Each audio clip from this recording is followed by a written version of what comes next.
Mari kita buka Al-Quran kita.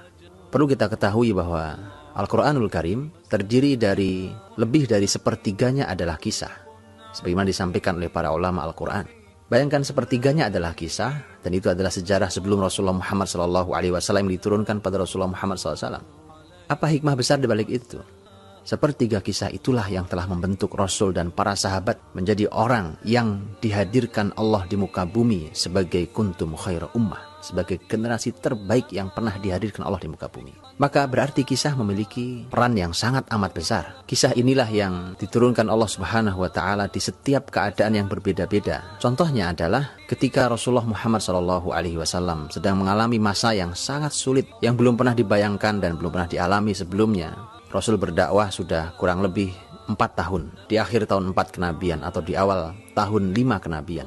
Rasulullah Muhammad SAW dan para sahabat mulai mengalami berbagai macam gangguan dakwah dari orang-orang kafir Quraisy. Rasulullah SAW dan para sahabatnya mulai mengalami intimidasi, baik kalimat-kalimat yang jelek, berbagai macam caci maki, gelar-gelar yang buruk, sampai intimidasi fisik. Bahkan ada di antara para sahabat yang sudah menjadi korban.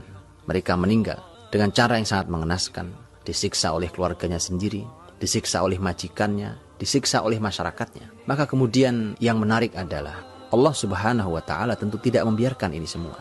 Allah turunkan Al-Quranul Karim. Di antara yang turun pada masa yang sangat sulit itu adalah surat Al-Kahfi. Surat Al-Kahfi, kalau kita baca dari awal hingga akhir, maka kita akan menjumpai ada 4 kisah. Yang keempat-empatnya adalah kisah sebelum Nabi Muhammad SAW.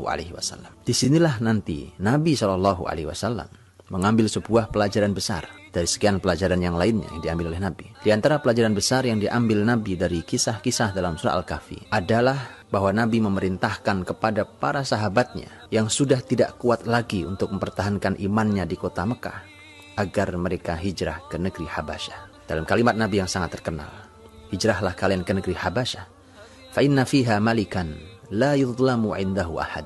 Di sana ada raja yang tidak seorang pun dizalimi di negeri itu. Maka dari sini kita akan belajar bahwa ternyata saat keadaan sedang sulit, Nabi SAW memerlukan solusi, baik untuk ketenangan jiwanya ataupun untuk solusi bagi permasalahan yang menimpa para sahabatnya. Allah turunkan kisah.